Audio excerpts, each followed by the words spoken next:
It's on.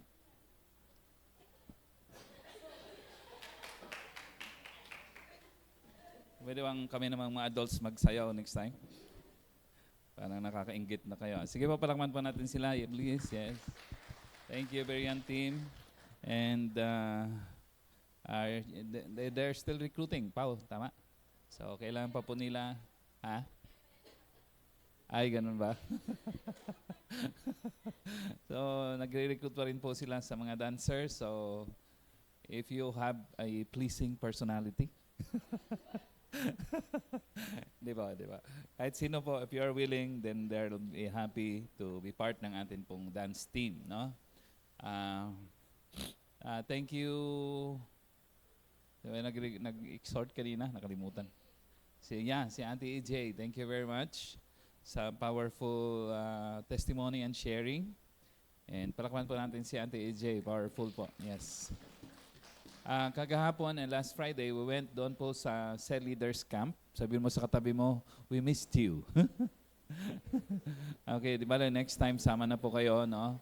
So that's, we would like to see that as an annual gathering ng ating Cell Leaders.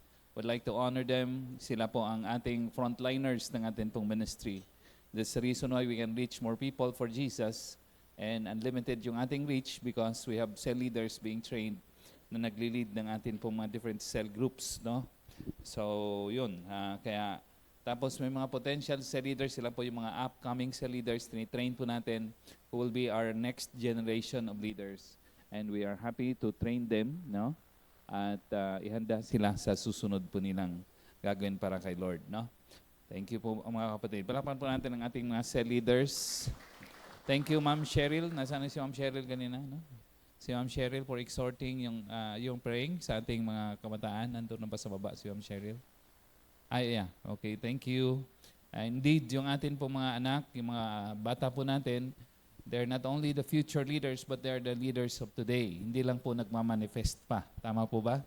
So kung kayo bata, actually hindi nyo na po generation. Kung kayo young people today, this is no longer your generation. Because ang my generation ay yung mga batang naglalaro ngayon. Tama po ba yun mga kapatid? Naglalaro lang yan sila pero they are taking in yung mga lessons, yung models po natin, nag-observe sila. And someday they will become powerful leaders because they have seen wonderful models sa atin po. So actually they are the generation. This is their generation. Kaya pinagpipray po natin sila para ma-maximize nila ang kanilang potential. Tama po ba yun mga kapatid? Mukhang hindi ah. Are you with me? Sige po, palaman natin si Lord. Thank you, Ma'am Cheryl. Swerte ang mapapangasawa. Amen, mga kapatid. Amen. Hindi, yung nung mga bata, ibig sabihin. Pati na rin si Ma'am Cheryl, siyempre. Okay, so pwede bang high-five pa natin ang ating katabi? Sabi sa kanya, God bless siya. The past few weeks, I've been sharing about this, no? About hell and heaven. Because I've been bothered kasi nakikita ko po mga kapatid na alam niyo po ba sa survey, recent survey, no, pinaka-latest data po ito, data ng mga evangelical churches all over the world, as high as 75% ang mga believers na hindi nila naiintindihan ang kanilang reason for being saved. Okay, so yes, nakilala nila si Lord, nagta-church speak sila, pero hindi nila naintindihan kung saan sila iniligtas ng Lord. Kung anong binayaran ng Diyos sa cross ng Kalbaryo para sila ay maligtas. And that's the reason why they are weak believers, no? Konting kibot lang, tumba, konting discourage lang, wala na, backslide. Simply because they have not totally understood yung pinaka-main purpose of why they are being saved or why they are saved. Amen po mga kapatid. So I've been sharing about this in our series of preaching and teaching, including sa ating mga leaders meeting. Kasi I am hoping and praying na we understand ito pong mahalagang purpose ni Lord sa ating buhay and we will be on fire, will be empowered and encouraged to share our faith aggressively and consistently. Amen? Amen? Okay, so I want you to turn your Bibles in Luke chapter 23, verse 33 to 49. And we'll be reading these verses responsibly. I'll read verse 33, and kayo po 4 hanggang sa dumating po sa 49, sabay-sabay po tayo. Are you all right with that? Say amen. When they came to the place called the Skull, where they crucified him, along with the criminals, one on his right, the other on his left. 34, kayo po, go.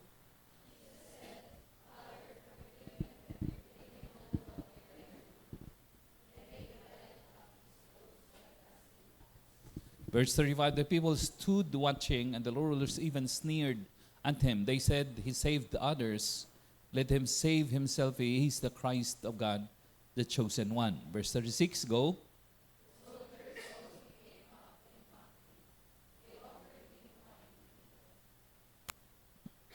And said, if you are the king of the Jews, save yourself. Kayo po, go.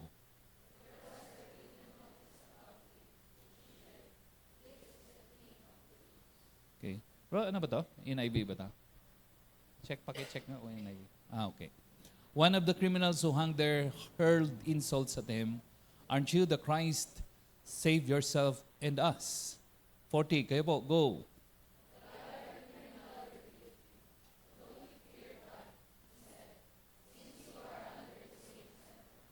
41, we are punished justly, for we are getting what our deeds deserve. But this man has done nothing wrong. 42, kayo po, go.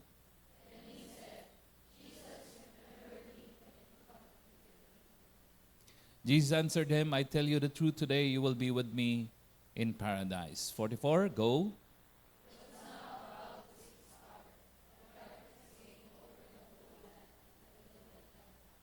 For the sun stopped shining, and the curtain of the temple was torn in two. Kayo po, go.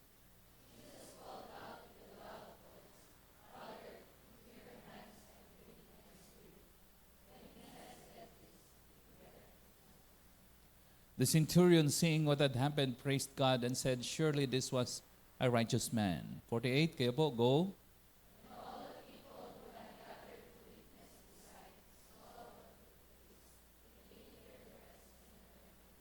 49, sabay-sabay po tayo. 1, 2, 3, go.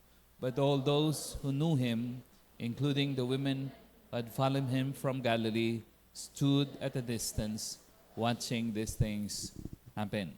Let's pray together. Father, we thank you, Lord, for your love. And we pray, O God, that as we open our hearts for your word, I pray, Lord, that your Spirit will empower us, O God. Speak to us gently and individually. Would you accomplish your purpose for this very hour, all for the glory and honor of your name. Lord, we want you to know that we love you, and it's our desire to serve you more and more each day and to be faithful to you until we breathe our last. Be glorified and be honored. For this we pray with thanksgiving in Jesus' name and for his sake. Amen and amen. Palapan po natin si Lord, please. Yes. Ang akin tong text po, ang title ng text ko, ano pong nakalagay? The Crucifixion and Death of Jesus Christ. Marami po sa atin, nakaka-attend po tayo ng ating encounter. And maganda po yan. It's a powerful encounter, powerful retreat. But after some time, pag nakaka-attend po tayo ng ganitong retreat, nakakaligdaan po natin yung pinaka-meaning ng atin po mga training. Are you with me? So this also serves as a review for some of us leaders, but also a recollection kung ano po yung ginawa ni Lord para sa atin doon sa cross. Alam mo po, kunyari, maraming religion sa mundong ito. Although we don't consider Christianity as a religion, pero for the sake of argument, we will consider Christianity as a religion. Kunyari, Buddhism.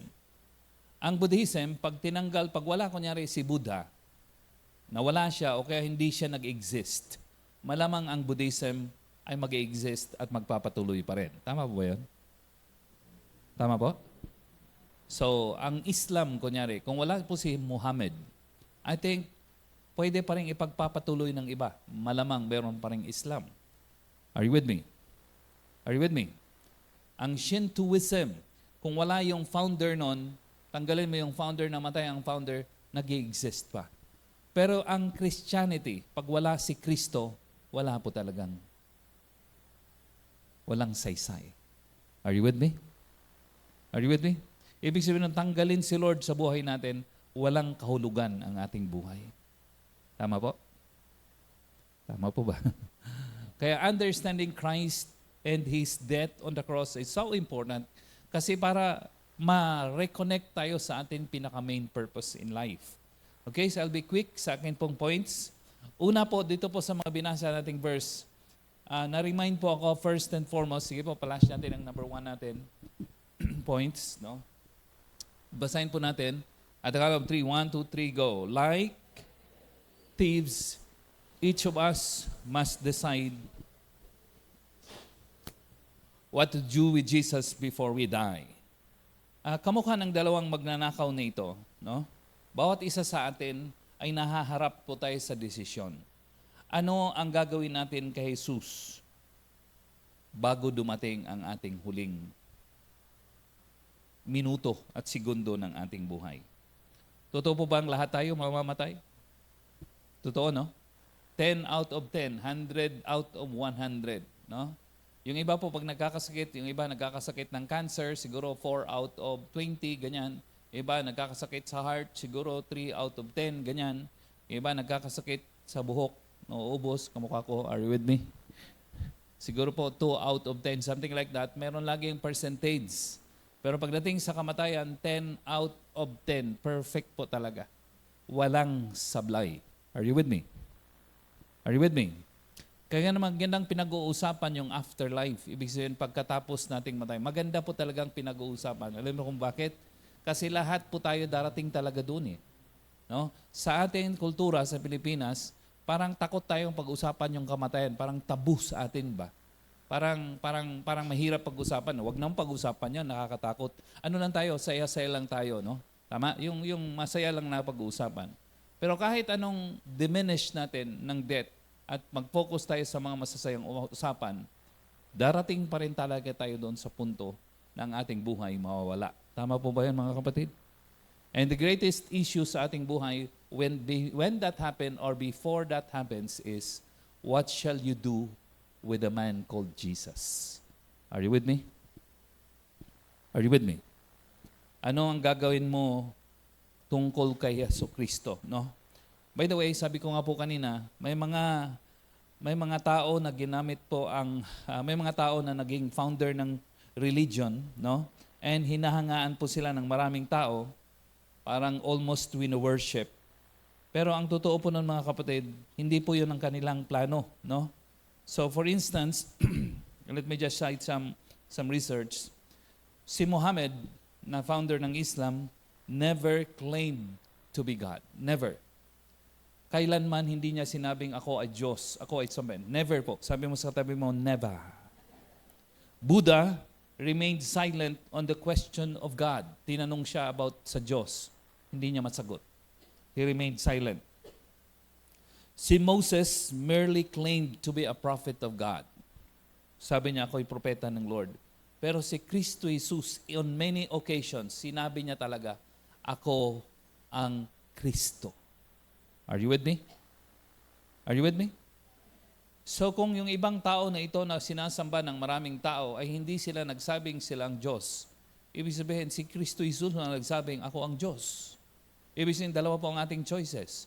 Either we believe on Him or we refuse to believe. Tama po? Tama, walang gitna eh. No? Either you believe in Jesus or you don't. Wala pong gitna. And bago tayo mamatay, dapat dumating tayo sa punto ng ating buhay, ano ang gagawin natin tungkol kay Jesucristo? Paniniwalaan po ba natin siyang Diyos? Or pay lip service sa Kanya while not really believing in Him? No? Sabi ng Acts chapter 4 verse 12, nakalimutan kong ilagay, for there is no other name under heaven given to men by which we must be saved. Sabi po ng Bible. Basahin po natin ng malakas, sabay-sabay. 1, 2, 3, go.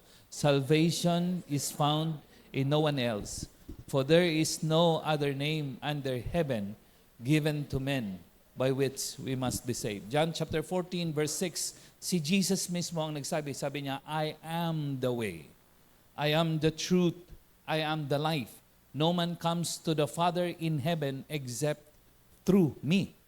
Ang linaw ng kanyang claim. Are you with me? Are you with me? Hindi niya po tayo kinonfuse. Hindi niya po nilieve yung mga tao na makonfuse. May mga tao po sa panahon ni Jesus, ang tawag sa kanya wise teacher. Ang tawag sa kanya rabbi. Ang tawag sa kanya prophet. Pero si Jesus, hindi niya tinawag ang sarili niyang prophet. Hindi niya tinawag ang sarili niyang rabbi. Tinawag niya ang sariling Son of God. Are you with me? Are you with me? Walang confusion as far as Jesus is concerned. Hindi niya tayo nilalagay sa alanganin. Baka makatsamba ka. Hindi. Nilalagay niya talaga ng malinaw. Are you with me? Are you with me po mga kapatid? Before Jesus was born, no, bago si Jesus sinilang, marami pong prophets nag-prophesy tungkol po sa kanya. So si Isaiah prophesied na meron pong isang bata na magiging tagapagligtas. Are you with me? Maraming prophets nag-prophesy sa pagdating ni Jesus. Si John the Baptist nag-prophesy na darating si Jesus. Nung dumating si Jesus, sabi niya, I am He. Ako yung sinasabi ng mga prophets. Tama po ba mga kapatid? Ang linaw. Hindi niya sinabing, hanap kayo. Di ba? Baka matsambahan niyo siya. Hindi sabi niya, ako yun. Ako yun. So dalawa lang talaga ang choice ng tao. Whether to believe in Jesus or to reject Him as Lord sa kanilang buhay. Tama po ba yan mga kapatid? Are you with me? Say yes. So yun po, gusto ko po ang Bible, gusto ko ang Jesus sapagkat ang linaw ng claim ni Jesus. Ang linaw ng gusto ni Jesus. No? Yung iba, patumpik-tumpik pa. Hanapin mo pa ko. Sa Jesus, sabi niya, ay, ito ang issue. Are you with me? Ito ang mahalaga. Bahala ka mag-decide, ikaw mag-decide, pero ito ang mahalaga. Tama po ba mga kapatid? Maalala ko tuloy yung a group of scientists. Ano po sila? Scientists, namasyal po sila. At namasyal po sila sa ibang lugar, malayo sa kanilang, sa kabihasnan, so to speak. And then, nung nandun sila, nagbangka sila sa isang malaking lake. Malaking lake nga, malaki na. Hindi, may lake pong maliit. Pero malaking lawak na lake. So, napakalawak ng lake na yun. No? So, habang namamangka sila, malinaw po ang langit at saka sunny. Ibig sabihin po, ano ba itong sunny, Lara? Maaraw, yes, maaraw. And yung mga scientists, ang ganila nakikita niyo yung sceneries, yung sa kapaligiran, ang ganda nun, atis. Ay, hindi, sabi niya, ang ganda nun, avocado. Are you with me? Nahuhumaling sila sa beauty of nature. Are you with me? Are you with me? Are you with me? And by the way, ganito po, sa mga paaralan natin ngayon, umuuso po yung pananaw po nilang atheism, no? Hindi naniniwala sa Lord, no? Ako, wala akong paniniwala kay Lord, sabi ng ibang mga tao. Well, wala kang paniniwala kay Lord, walang problema. Ako, naniniwala kay Lord. Tama po ba? Ang paniniwala nila sa mundo ay nag-evolve. Sabi ko, paano mag-evolve yung mundo? Tama po ba, mga kapatid? Are you with me? Yung kalabaw ba, mag-evolve na kalabaw na lang? Di ba? Molecules, di ba? And then, magiging kalabaw. Walang ganun. Ang cellphone ba, nag-evolve after ions of time? Pagkatapos billions of time, mag-evolve na lang isang cellphone? Of course, kalukuhan yan. Tama po ba yung mga kapatid? Tama po. Pero yung sinasabing mga matatalino, yung kanilang pananaw. Kunyari lang, no? I-segue ko lang ng konti. Punta ka ng bundok, itago na natin sa lugar na kapis yung bundok, tama po? Malayo sa mga bahay, and yung nga po, walang bahay. Napunta ko doon sa bundok, saan sa tuktok ng bundok, nag-mountain climb ka sa tuktok ng bundok, nakakita ka ng isang magandang bahay. Anong sasabihin mo? Wow, nag-evolve yung bahay. Hindi yun ang sasabihin mo. Hahanga ka sa karpintero na gumawa ng bahay. Tama mali. Tuwing nakakakita ka ng magandang bagay, alam mo may gumawa nun. Hindi siya nag-evolve. Tama po ba? Tama po? So popular sa mga schools kasi nga kung panaywala ka sa evolution, sophisticated ka. Intellectual ka. Talaga? Are you with me? Are you with me? Sabi ko, may proof ba kayo na nag-evolve talaga ang wala silang proof eh. Actually, theory yung sinasayit nila, theory. Haka-haka kung sa Tagalog. Ako meron akong proof. Nakalagay sa Bible, God created the heavens and the earth. Ang linaw. Gusto mo basahin ko sa Tagalog? Hindi, wag naman. Nagigets po mga kapatid? Ang linaw. Sabi mo sa tabi mo, ang linaw.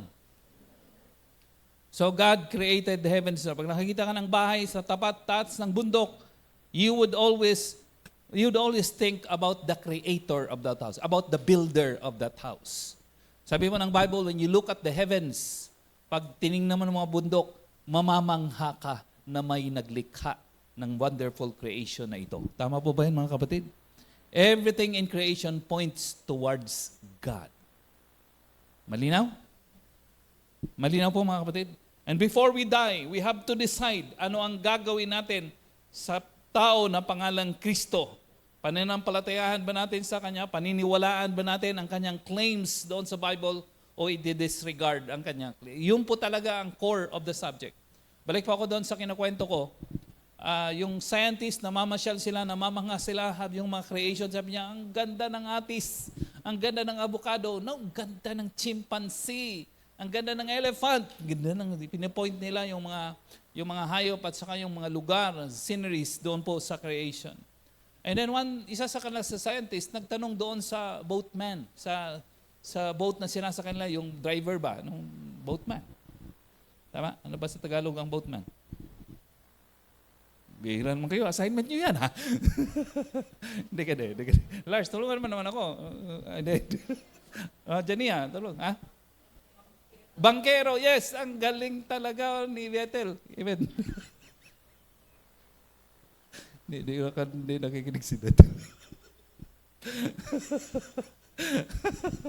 Okay, bangkero. Tinanong po ng group of scientists yung bangkero. Are you following? Are you following?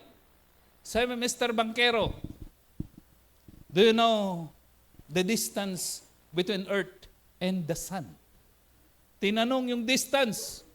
Sabi niya, sir, ako lang ay isang bangkero. Hindi ko po alam yung mga bagay na yan.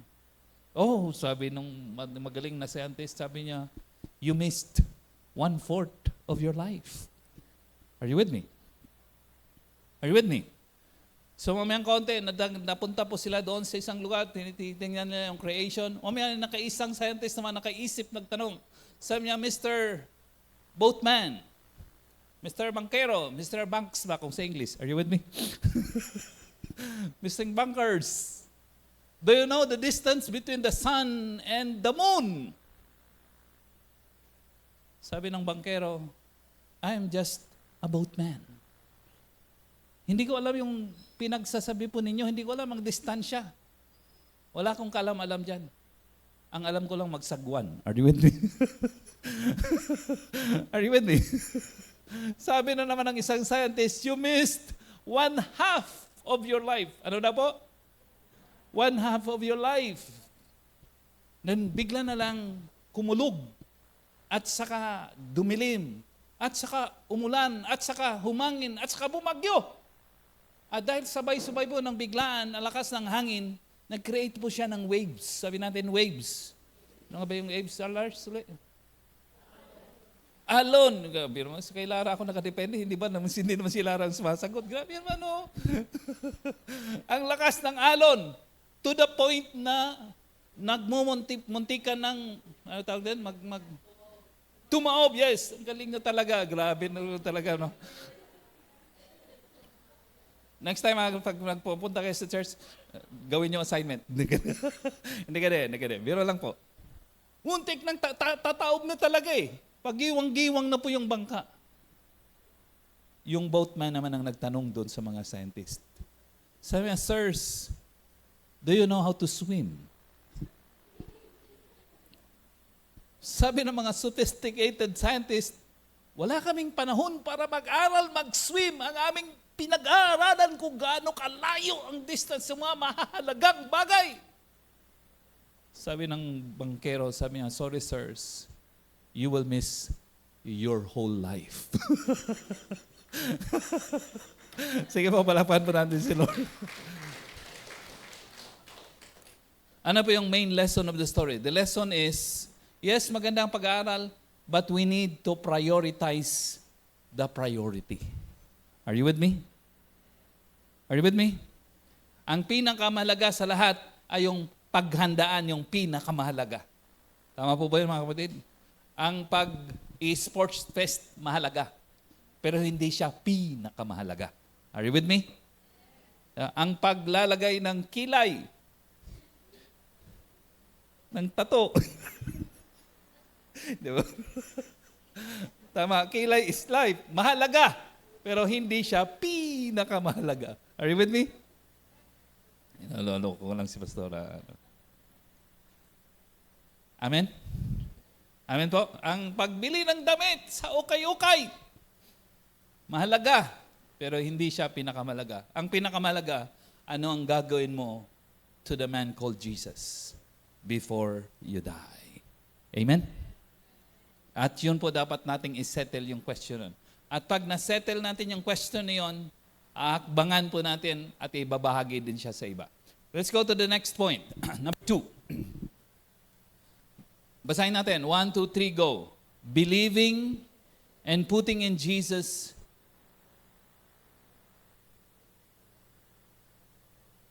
and putting our faith in Jesus, I should say. Pakidagdagan na lang. Sorry po, tao lang. Believing and putting our faith in Jesus always meant going against the majority's opinion. Pag balikan na po natin ang binasa po natin, maraming tao dito sa mga nanonood na i-crucify si Jesus, they were mocking Jesus. Sabi natin mocking. Okay, Silene, ano nga yung mock? Ano na ba? Dapat ikaw bro ang nandito no? Pero kayo ni Jen B ang kailangan ko sa buhay ko no? Kahapon sa kanong Friday no? Silang translator ko pag hindi nahihirapan ako, pag hindi ko na alam no? Buti na lang I didn't miss half of my life. Are you with me? Ano nga yun bro? Ano yun? Panlalait, yes. Nilalait nila si Jesus. Mas marami sa kanila, nilalait nila si Jesus. Are you with me? Alam mo na po, nung ako bata pa lang at umattend ako ng church ng tatay ko, parang ayaw kong pumunta sa church. Isa sa reason kung bakit ayaw kong pumunta sa church ng tatay ko, konti lang kami kaysa sa iba. Are you with me? Are you with me? We were doing a house church. House church lang po yung pinupuntahan ng ang unang pinagpapastoran ng tatay ko, house church lang. Ibig sabihin, sa isang bahay lang kami sumasamba. So, siyempre, konti lang kami. Pag nadakadaan kami sa may mga chapel na mga church, nakita ko punong-puno. So, para sa aking mind, siguro mas tama sila kasi mas maraming tao ang pumupunta. Are you with me? No, you're not with me. Are you with me? So, sa aking young mind, pag maraming tao, yun ang mas tama kasi mas maraming pumupunta. Parang pag-popular equals right. Di ba? So siguro maraming maganda dito yung mga damit kasi maraming nag-uukay-ukay dito. Tama po ba? Pero mali po yun sa aking mind. Kasi yes, totoo yun sa ibang mga bagay. Pero pagdating kay Lord, not necessarily. Sabi sa katabi mo, not necessarily. Bro, anong Tagalog? Hindi kinakailan. Nahiya na. Okay lang kayo mga kapatid? Are you with me? Are you enjoying? Baka naman mag-backside ka, pambira namang church to, yung pastor, tawa ng tawa. Hindi, nag-i-enjoy lang. Are you with me? Amen. Say yes. Mas maraming taong nagmamak kay Jesus. Mas maraming taong hindi naniniwala kay Jesus during this time. In fact, doon sa dalawang magnanakaw, yung isa nagmamak sa kanya, yung isa naniniwala. Pero doon sa crowd, mas maraming hindi naniniwala. So sa aking young mind dati, sabi ko, malamang ang tatay ko mali. Kasi konti lang sumusunod sa kanya eh. Samantalang doon sa kabila, ang dami. So malamang, although magaling ang English ng tatay ko, are you with me? Are you with me? Pero malamang yung mas tama kasi maraming taong sumusunod doon. Pero mali pala ako, 7:13 to 14 ng Matthew. Basahin po natin ito. Enter, come on, read with me, go. Enter through the narrow gate, for wide is the gate, and broad is the road that leads to destruction, and many enter through it. So, ibig sabihin doon, but small is the gate, of course, sabi niya. Sige, tuloy mo natin sa 14. But small is the gate and narrow the road that leads to life, and only few find it. So sabi niya po doon, balikan natin sa 13, sabi ni Lord sa mga tao, ang papasukan nyo, hindi yung wide na road. Hindi yung marami kang choices. Huwag kayong pumasok doon. Yung popular, hindi yun. Ang sundan ninyo, yung hindi popular. Are you with me? Are you with me? Yung narrow, sabing ganon, for wide is the gate that leads to destruction. Pero yung narrow leads to life everlasting. So mali pala ako. No, ako yung nag-iisip nung unang panahon. Ang isip ko pag konti, mali. Pag marami, tama. Pero baliktad pala pagdating sa kingdom ni Lord. Are you with me? Are you with me? Ang majority is not necessarily right. In fact, pagdating sa heaven, konti lang daw ang makakapunta doon. Ikumpara sa majority. Are you with me? Are you with me? By the way, nung ako'y bata, kabataan ko po, ngayon kasi medyo tumanda na ako ng konti. Konti lang. Tapos mabagal pa. Amen? Amen, Ben? Nung ako'y kabataan, nagbibinata pa ako, isa sa ayaw ko din sa church namin, church ng tatay ko, kasi tingin ko, maraming rules. Anong marami? Maraming rules, maraming bawal. At ayaw ko yung maraming bawal. Sa mind ko, enjoy life lang ako. Enjoy life, enjoy life, enjoy life. So, ayaw ko sumusunod sa tatay ko, ayaw kong nag-church. Kasi para sa akin, ang daming bawal. Para sa akin, pagpapasok ka sa church ni Lord, sa church ng tatay ko, parang hindi mo ma-enjoy yung life at hindi nakikirtail yung freedom. Ibig sabihin po ayun, Lara? Hindi ka ba malaya? Are you with me? Okay lang kayo? Say yes. Ang totoo nun, and then I read the scripture na nagsasabi, ang tunay na kalayaan, yung makilala mo si Lord.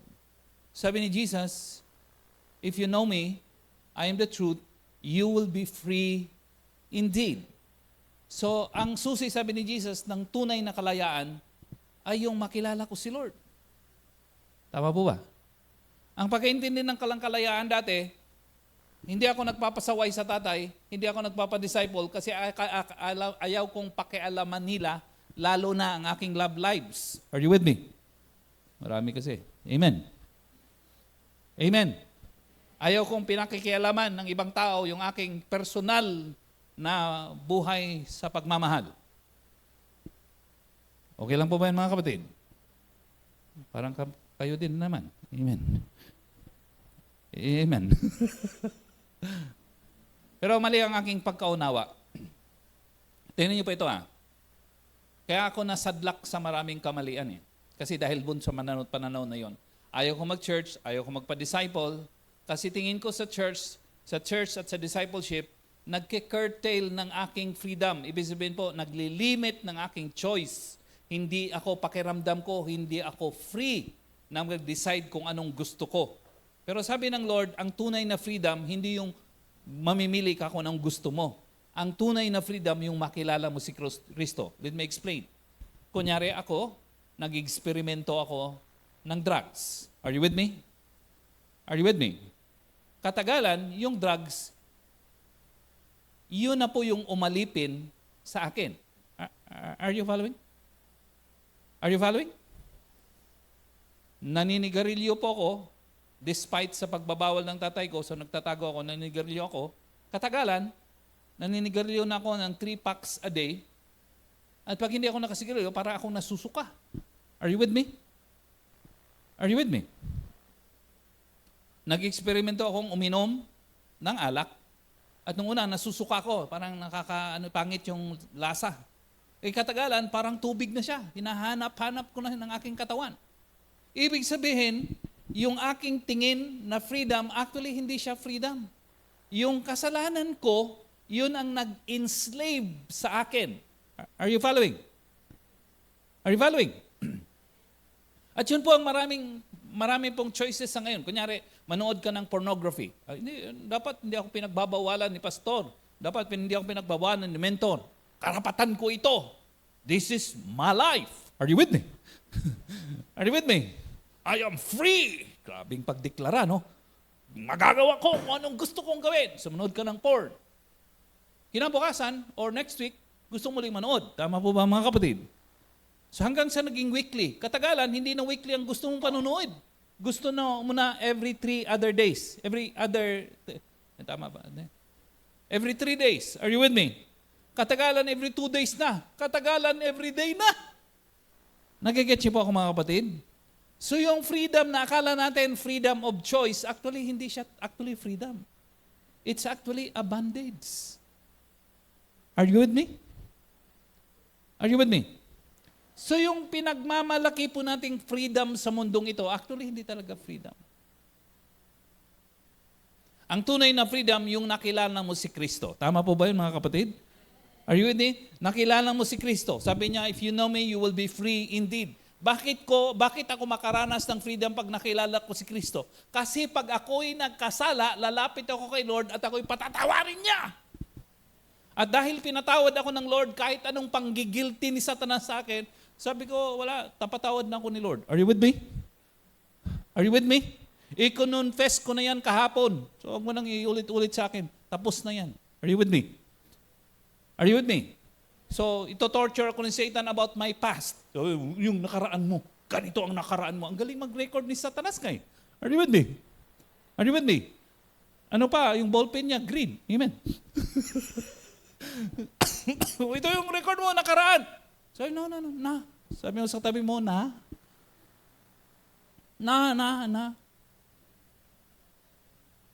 Nangay, na.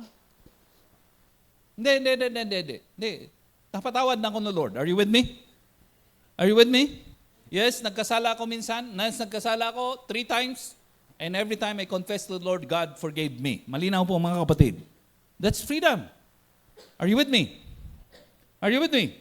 I live my life, tapos hindi ko alam ang future, but I'm excited about the future. Why? Because I live with Jesus Christ. That's freedom. Minsan may pera ko, freedom. Minsan walang pera, freedom pa rin. Tama po ba mga kapatid? Because I am in Christ. Malinaw po mga kapatid? Are you with me? Kaya napakahalaga po yung relationship natin kay Lord. That's why yung man doon, verse 42 I think yun, yung magnanakaw, so yun po mga kapatid, yung isang magnanakaw, nagmamak sa kanya, tama? 41. Yung isang magnanakaw at yung maraming tao nagmamak kay Jesus. Pero itong mamang ito, grabe naghumakbang siya na may katapangan. Sabi, okay, mak nyo si Jesus. Bahala kayo. Ikaw din bro. Sabi niya, ikaw. Actually, sinaway niya yung isa . Sabi niya, grabe, mamak mo si Jesus, walang kasalanan yan. Tama po ba? Tayo nararapat parusahan dahil nagkasala tayo. Tama po yan mga kapatid, nararapat tayong mag-suffer, nararapat tayong mamatay. Pero siya, sabi niya, wala siyang kasalanan. And then, nag-turn siya kay Jesus, sabi niya, Lord, remember me when you go into your kingdom. Tama po? Then, sabi niya, we're punished justly for we're getting what our deeds deserve. That this man has done nothing wrong. Tama po, mga kapatid. And then, verse 42, then he said to Jesus, remember me when you come into your kingdom. Ibig sabihin, inacknowledge na si Jesus at humingi siya ng tulong at kaligtasan kay Jesus. Are you with me? Are you with me? Tama po. Now, ang gusto ko emphasize is ganito. When we come to our faith in Jesus, when we come to a decision to put our faith in Jesus, kadalasan po, hindi nagre-rejoice ang maraming tao. Tama po? At kung ang mind natin ay kamukha ng mind ko dati, siguro maliit yung church ng tatay ko kasi konti lang kami. Mali ako. Tama ang word ni God. Amen? Amen? Amen. So pag ikaw manampalataya kay Lord, ihanda mo na ang desisyon mo na dapat kumbinsido ka . Tama? Tama po ba mga kapatid? Kasi yung ibang tao hindi magre-rejoice sa'yo. Kasi ang decision mo kay Lord may not be the most popular decision. Maybe one of the loneliest decisions in your life. But it is right. Amen po mga kapatid? Amen? Kayo po ba ay natutuwa na nakilala niyo si Kristo? Parang hindi . Kayo po ba ay natutuwa? Say amen? Kayo po ba ay natutuwa na kilala niyo si Kristo? Say amen consistently.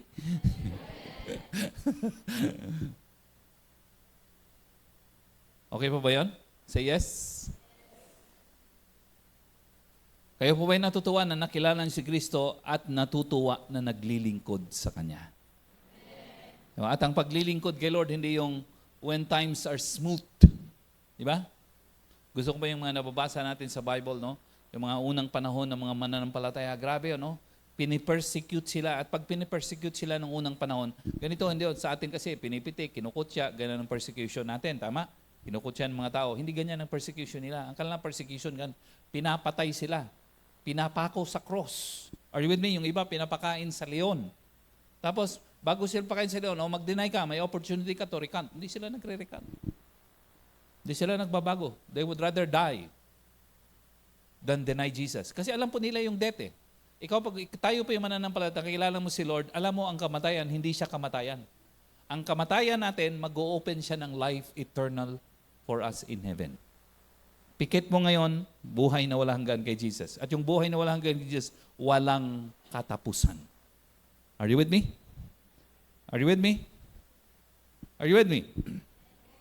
Mamuhay ka, 40 years old ka kunyari, mamuhay ka hanggang ikaw ay 89 years old or 90 years old, 50 years ka mabubuhay, pero ikaw namatay, maaga kang namatay, pero pag namatay ka para kay Kristo, mamumuhay ka ng walang hanggan.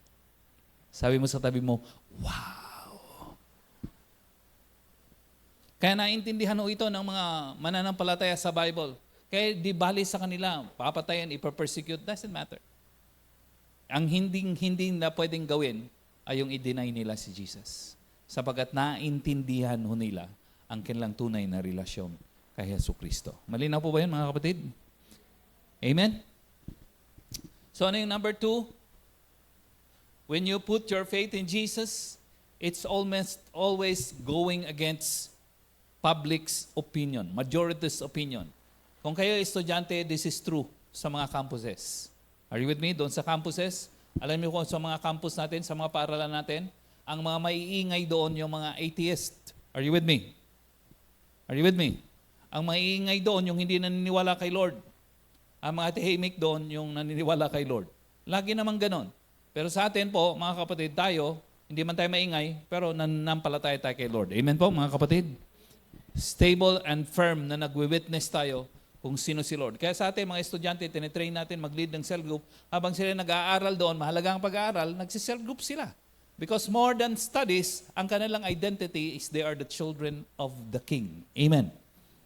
Amen. Whether nag-aaral sila, nagtatrabaho, may pamilya sila, anak sila ng Lord, yun ang kanilang primary identity. And because that's our primary identity, we live that out every day. Malinaw po mga kapatid. Hindi pwedeng hindi mag-cell group. Hindi pwedeng hindi sumama sa simbalay. Amen! Kasi yun ang aking tunay na identity in Christ. Malinaw? Malinaw po mga kapatid. Okay, number 3. Point number 3. Basahin po natin. 1, 2, 3, go. Jesus honors and responds favorably to our faith in Him. No? So si Lord, pag nakakita siya ng pananampalataya, then tuwang-tuwa po siya. No? Nire-respondan niya po talaga. No? Anong response siya doon sa mama? Nung siya ay, grabe, naglakas loob yung mama. No? Minamak siya ng katabi niya, minamak ng maraming tao. Grabe, against all odds. Sabi niya, Lord, remember me when you go to paradise. Ikaw ang aking pag-asa. Yung mga taong yun, nagmamak sa'yo, walang pakialam yung mamamatay ako o hindi. Tama po? In fact, silang nang pumatay sa akin. Pero Lord, ikaw ang aking pag-asa. Remember me when you go to paradise. Sabi ni Lord sa kanya, because you put your faith in me, despite the crowd, despite the majority opinion. Because you put your faith in me bravely. Tama po ba mga kapatid? Anong sabi ni Jesus, verse 43? Today, sabi mo sa tabi mo, try. Sa Australia, ang pag-pronounce ng today is to die. Are you with me? Okay lang ba magkwento saglit? Many years ago, nag-aaral ako sa PBDS seminary. And then all of a sudden, may isang Australiano, hindi ko kasi alam yung mga accent. May isang Australiano na pumunta doon, nag-visit. And then nagkukwentuhan kami. So, trying hard to speak English ako. Are you with me? So, how are you, bro? Sabi niya, okay. So, sabi niya, when did you arrive? Sabi niya sa akin, I just came to die. Naalarma po ako kasi sabi ko magsisuicide yata itong mamang ito. So I gathered my thoughts at saka yung pinaka-the best kong galing sa pag-counsel, kinounselan ko siya. Sabi ko, bro, may pag-asa tayo. Si Jesu Kristo ay namatay para sa akin at sa iyo. Ano nang pinagdadaanan natin sa buhay? May pag-asa. Ang dami ko talagang sinabi. Siguro po mga 15 to 20, even 30 minutes kong sinishare talaga mga kapatid. Sinishare sa kanya. Kasi ang sa mind ko, magpapakamatay na. Kasi sabi niya, I just came to die. Yung pala, seminarian din na kamukha ko. Are you with me? Nalaman ko na I just came to die. Sa Australia pala, ang pronunciation nila ng today is to die.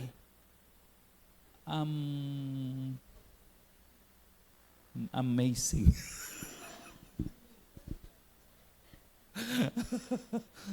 Pastor, bakit mo sinishare? Para pag may kausap kayong Australiano, are you with me?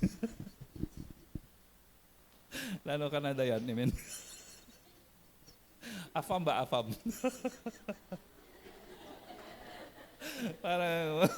parang ilan lang sa amin nung nakakaintindi. Hindi, biro lang po, biro lang. Today, sabi ni Jesus Christ, I tell you the truth, sabi niya, today, grabe no, ang ganda ng sagot ni Jesus. Sabi niya, dahil nanampalataya ka sa akin, you put your trust in me. Sabi niya, ito ang katotohanan. Sinasabi ko sa iyo ang katotohanan. Sabi niya, today, you'll be with me in paradise. Ang galing po talaga mga kapatid dyan. No? Alam niyo, matagal na itong kinukwento ng tatay namin sa amin, patuwing may Bible study kung may sa aming pamilya araw-araw. Of course, nung bata ako, gusto kong matulog. Are you with me? Tagal naman ng Bible study ng tatay. Amen. Pero ang sa loob-loob ko, tagal naman, no? Kasi tatay ko, pag nag-Bible study, 2 hours. Every night, almost every night, pag nandun siya. Tagal naman, no? Hindi ko sinasabi, syempre. Okay, so sa loob-loob ko, tagal. So, hanggang ngayon, pag binabasa ko po, it doesn't lose its meaning and value. Tama po ba, mga kapatid? Ganun po yung word ni God. Kahit maraming beses mo siyang basahin, it's still fresh. Sabi natin, fresh. No, parang pandesal, mas fresh pa kaysa pandesal. Amen. So sabi nila, I tell you the truth. Ito ang katotohanan. Sabi niya, dahil nanampalataya ka sa akin, hindi sa iyong mabuting gawa. Dahil nanampalataya ka sa akin, hindi sa relihiyon. Dahil nanampalataya sa akin, hindi sa good deeds mo. Dahil nanampalataya ka sa akin, kahit ikaw ay maraming kasalanan, napatawad kita. At dahil napatawad kita, nahugasan ang iyong kasalanan, dahil nahugasan ang iyong kasalanan, ngayon din. Grabe, hindi pa siya namamatay, ha? Dati-rati, ang kaalaman ko at kaalaman ng maraming Kristiyano, pag namatay ka, saka ka pupunta sa langit. Wrong. Pag ikaw ay nakilala si Lord, tinurn over mo ang buhay mo kay Lord, sigurado na ang place mo doon sa heaven. Amen? Ito, hindi pa namamatay itong mama, no? Hindi sinabi ni Lord, when you die, you go to paradise. Hindi. Sinabi. Anong sabi ni Lord? Today. Kagad-agad. Nung sinabi ng mama, sabi niya, ngayon din. Today, you will be with me in paradise. Ibig sabihin po, the moment you put your trust in the Lord, that's the moment that you are saved. Malinaw? Malinaw po? Pwede bang lagay natin John 6:47 ba yan? John 6:47. Okay. Basahin natin. At the count of 3. 1, 2, 3, go. I tell you the truth. He who believes has everlasting life. Okay. I was accompanying yung aking senior pastor doon sa Manila, Pastor Perfecto Carbonel, no? And siya yung nagba-Bible study madalas sa iba-ibang bahay-bahay. At lagi niya pong binabanggit ito, no? Sa Tagalog, of course, sabi niya, sino mang manampalataya sa akin ay may buhay na walang hanggan. Ano po sa Tagalog? Ang mananampalataya sa akin ay may buhay na walang hanggan. Kasi nga po, Tagalog po kami doon sa Maynila. So sabi ni Pastor Carbonel, ano sa tingin mo pag tinanggap mo si Lord? Bukod sa napatawad ang iyong kasalanan, bibigyan ka ng buhay na walang hanggan. Ano yon? Magkakaroon o meron? So sabi nung mga binabible sabi, magkakaroon po, pastor, pag kami namatay. So ulitin na naman ni pastor. Basahin natin maigi sa Bible. Ayon sa verse na ito, ano ang binigay sa atin ng Lord na kaligtasan? Pag niligtas tayo ni Lord, pag nanampalataya kay Lord, merong kang buhay na kaagad, may buhay na walang hanggan, o magkakaroon pa lang. Of course, katagalan, makukuha din namin. Are you with me? Are you with me? Kung magkakaroon, that's future. Sabi natin, future. So pag sinabi mo magkakaroon, nanampalataya ka sa akin ngayon, bukas, next year, magkakaroon ka ng buhay na. Pag ikaw namatay, magkakaroon. Ibig sabihin, future. Pero sabi ni Lord, hindi po siya future. Sabi ni Lord, because you put your faith in me, ngayon din. So, ang illustration ni Pastor Cabronillan, yung exchange. Sabi niya, nanampalataya ka sa akin, ito yung buhay na walang hanggan. Are you with me? Are you with me? Salitan, mapalitan. You put your faith in me, I give you eternal life. Malinaw? Malinaw? So, ang buhay na walang hanggan ay hindi future. Sa atin, ang buhay na walang hanggan, when we put our faith in Jesus. Tama? Because that's why, pag ikaw si Lord, naintindihan po natin, pag tayo mananampalataya, laging masaya ang ating buhay. Tama po ba yan, mga kapatid? Wala din tayong pera paminsan-minsan kamukhang ng iba, pero hindi po tayo mga tao na walang pag-asa. Kasi ang pag-asa natin sa Diyos na gumawa na lahat ng pera. Amen. Amen po, mga kapatid. Nagigets? Okay, may problema ka sa pamilya, maraming tao, lahat ng tao may problema sa pamilya, pero hindi tayo hopeless. Sapagkat ang ating pananampalataya, hindi sa ating pamilya. Ang ating pananampalataya sa Diyos na gumawa ng pamilya. Malinaw po ba yun, mga kapatid? Are you with me? Minsan wala man tayong, hindi man tayo nakapag-aral. Kulang tayo sa maraming bagay. Yes, hindi tayo lubusang nadi-discourage kasi meron tayong relasyon sa ating Panginoon Hesus na gumawa ng langit at ng lupa. Malinaw po ba yun, mga kapatid? Amen? So, ikumpara sa iba, maaaring pareho lang kayong walang masyadong pera, pero siya laging malungkot, ikaw laging kang masaya. Tama po ba, mga kapatid? Tama? Tama po. Kung ikaw ay kabataan, pag siya ay may boyfriend, para siyang masaya. Ikaw wala kang boyfriend, pero ang saya-saya mo. Are you with me? Are you with me? Kasi hindi boyfriend ang nagpapasaya. Nagpapalungkot pa sila ng buhay minsan. Amen. Amen. Tama ba, Salin? Amen. Say amen. Tama, mga kapatid. Pero si Lord ang nagbigay sa atin ng tunay na kaligayahan. Amen? Amen. Sige po, palapan po natin si Lord. Pwede bang tumayo na po tayo? Pastor, ba't parang ang short ng message, no? Paminsan-minsan. Amen? Amen? Maiksi ang aking message pag lagi kayong nag-amen.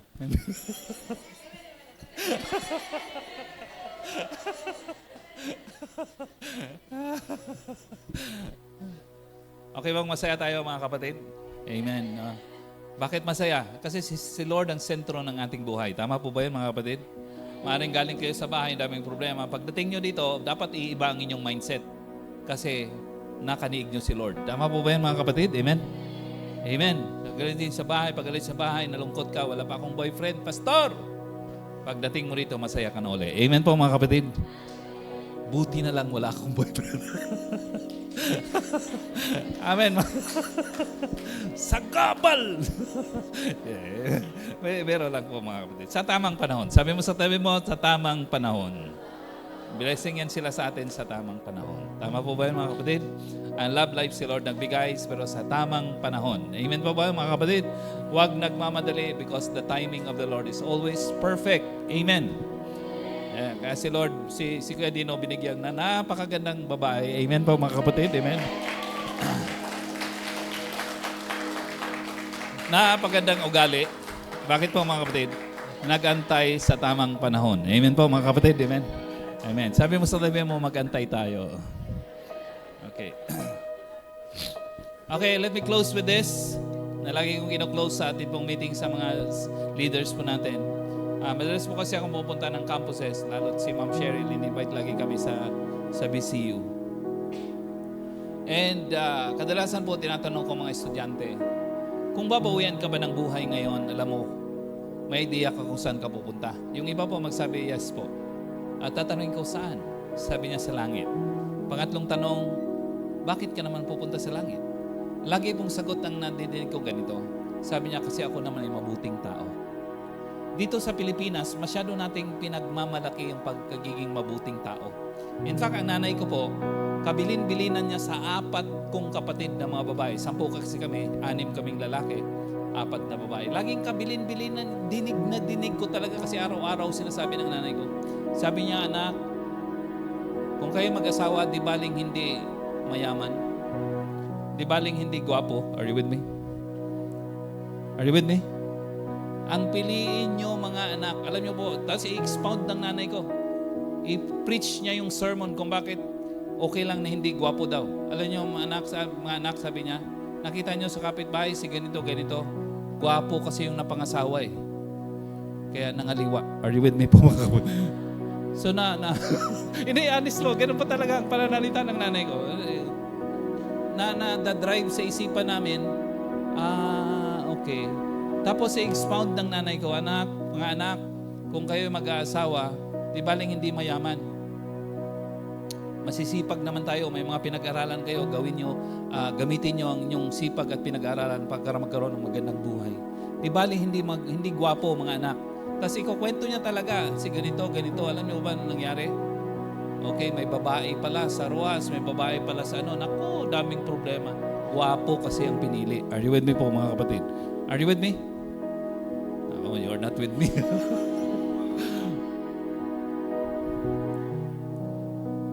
Pinaka-highlight ng payo ng nanay ko, ang piliin nyo mga anak, yung mabait. Ano daw pong piliin? Mabait.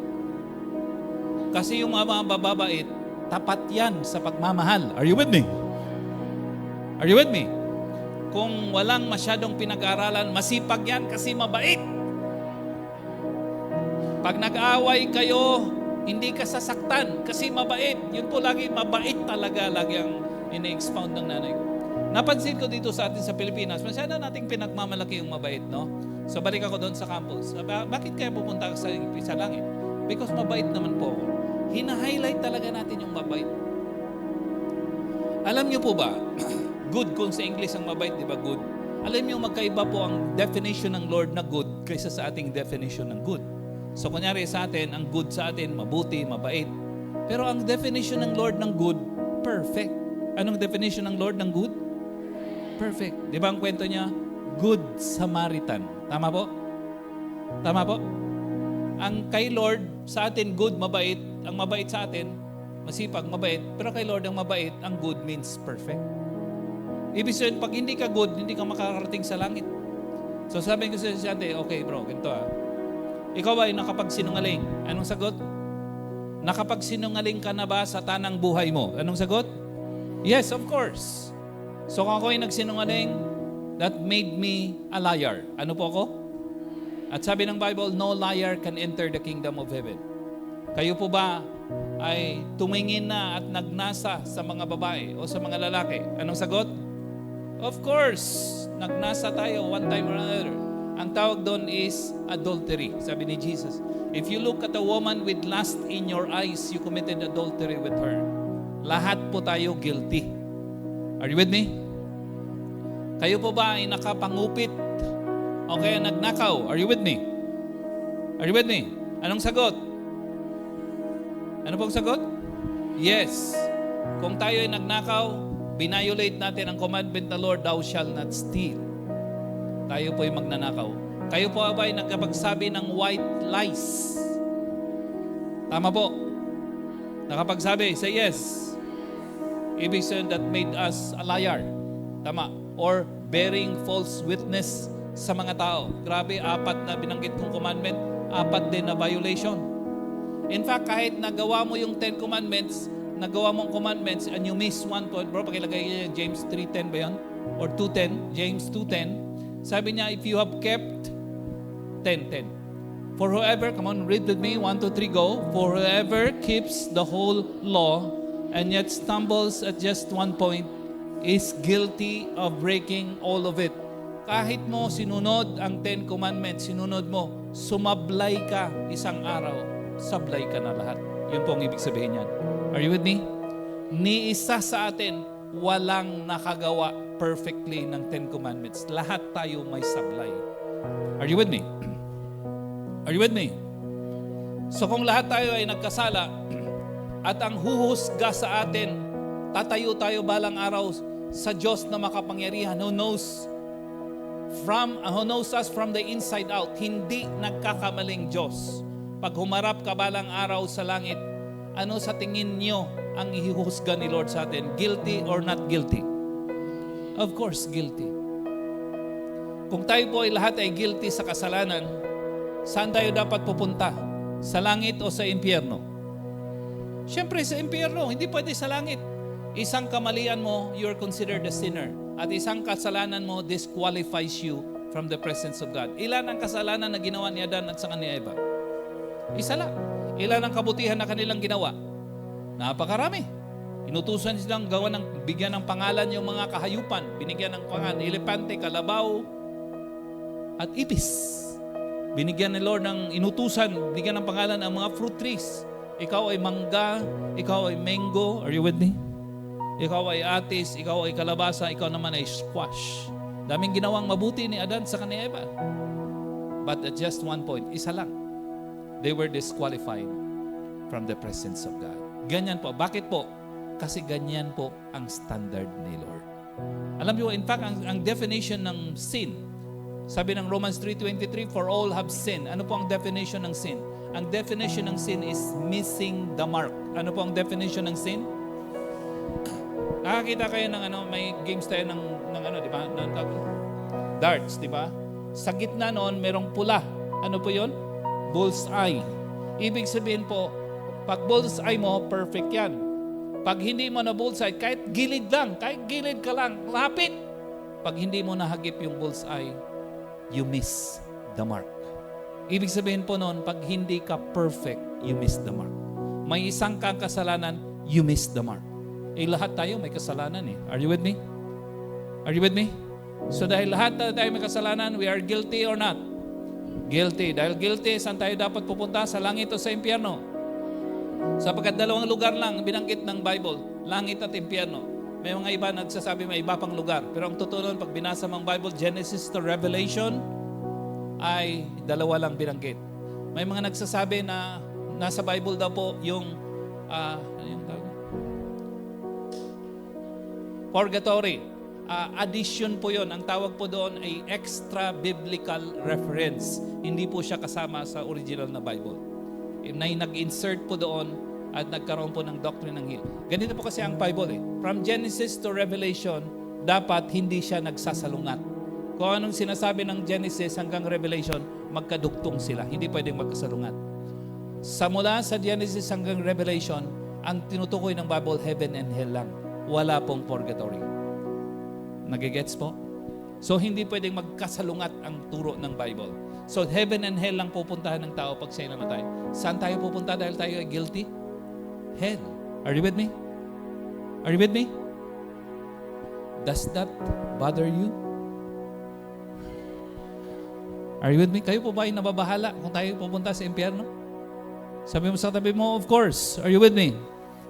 Nababahala tayo pag pumunta sa impyerno. So ang ginawa natin, nanampalataya, kamukha ng magnanakaw nito, nanampalataya tayo kay Lord bilang Panginoon tayo pagligtas, and He forgave us of all our sins and cleansed us from all unrighteousness. And sapagkat hinugasan niyang lahat ng ating kasalanan, we have been freed. Pinatawad, we have been cleansed. Hinugasan ng Lord at itinuring tayong kanyang mga anak. Amen po ba yun, mga kapatid? Amen. Now, dahil natanggap natin si Lord bilang Panginoon tagapagligtas, does that bother you that many people are going to hell?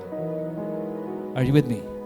Kung tinampalataya kay Lord, pupunta ka ng langit, does that bother you ng mga ibang mga tao hindi nila nakilala si Lord? Kamukha ko, ang kanilang pananampalataya ay sa relihiyon. Kamukha ko dati, ang pananampalataya nila ay sa mabuti nilang gawa. Pwede yung ilagay natin Ephesians chapter 2 verse 8 to 9. Okay, pwede mo basahin natin ito. Ephesians chapter 2 verse 8 to 9. Come on, read with me. Ay na, so 8 mo na, 8. For by grace, come on, read with me, 1, 2, 3, go. For it is by grace you have been saved through faith. And this is not from yourselves, it is the gift of God. Sabi niya, dahil sa grasya, sa habag ng Lord, hindi dahil sa ating mabuting gawa, hindi dahil sa mabait tayo ay niligtas o naligtas. Dahil sa grasya ng Lord, verse 8 mo na, dahil sa grasya ng Lord, sa habag ng Lord, tayo daw po ay naligtas. Paano tayo naligtas? Sapagkat nanampalataya at nanalig tayo kay Jesucristo. Are you with me?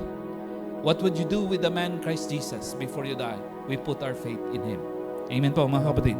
And dahil nanampalataya tayo sa Kanya, hindi daw yun para sa atin, regalo ng Diyos. Are you with me? Ganito po ang maraming tao. Gumagawa sila ng mabuti at ang hope nila ganito.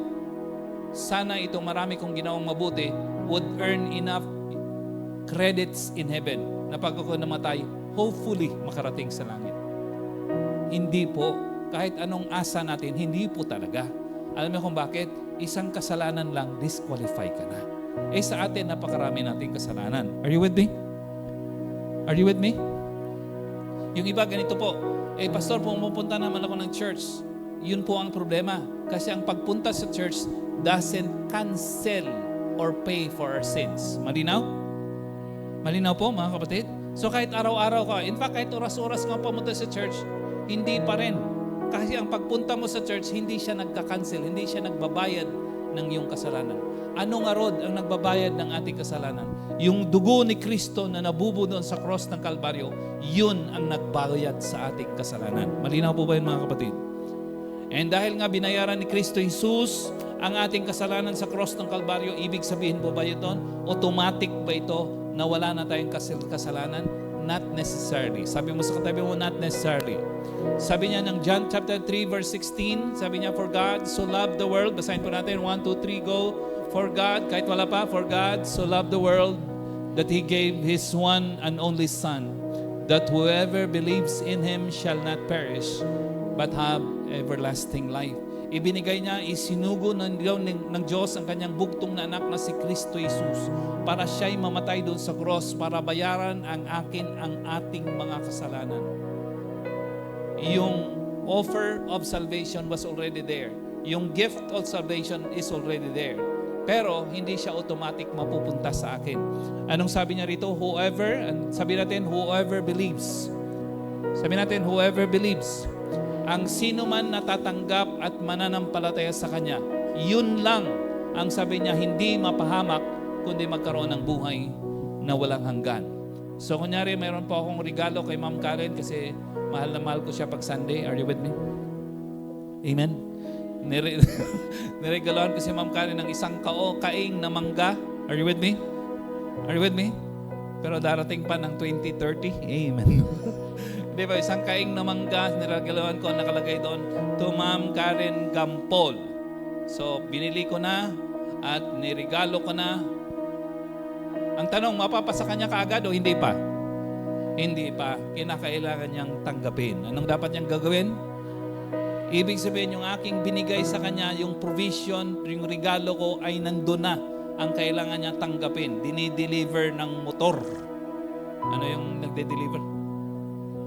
Ha? Parcel, yes, parcel. Ayaw niyang tanggapin. So kung hindi niya tatanggapin, kahit may pangalan niya, hindi mapapasa kanya. Malinaw po ba yun, mga kapatid? So si Kristo Jesus namatay doon sa cross ng Kalbaryo para bayaran ang ating kasalanan.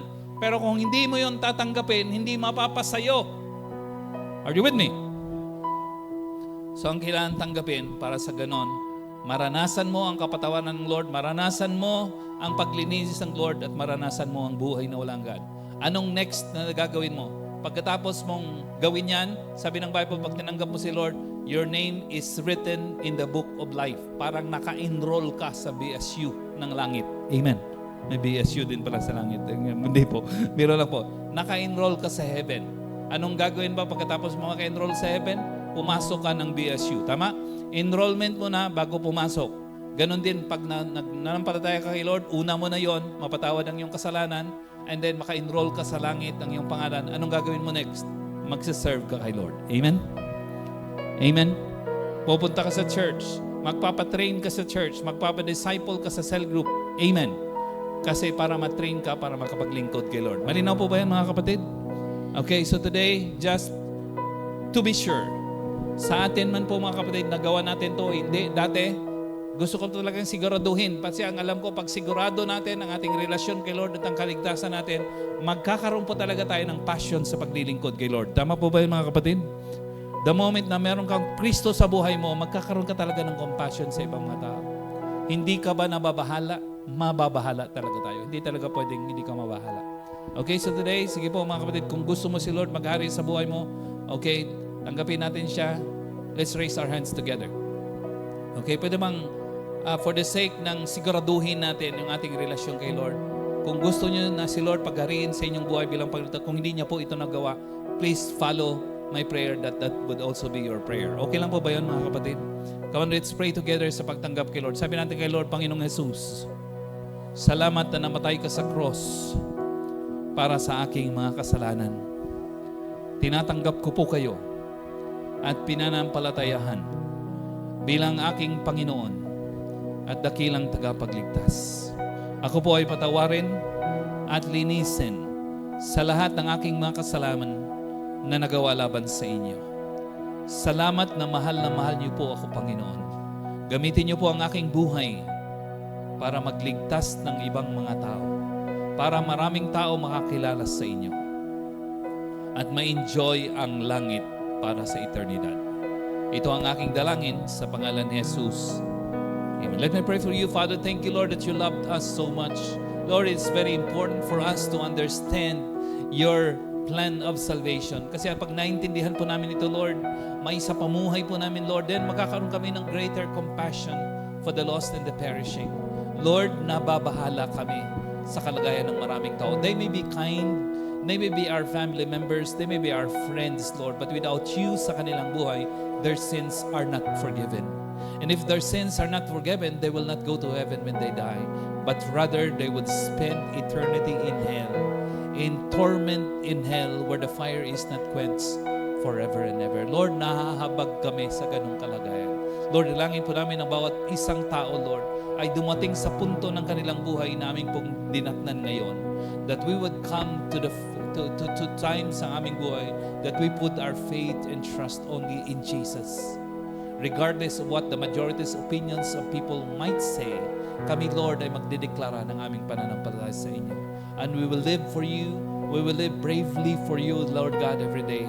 And we will not be ashamed of you, not be ashamed of your praise, not be ashamed of your words, so that others will hear of your gospel and they will be saved.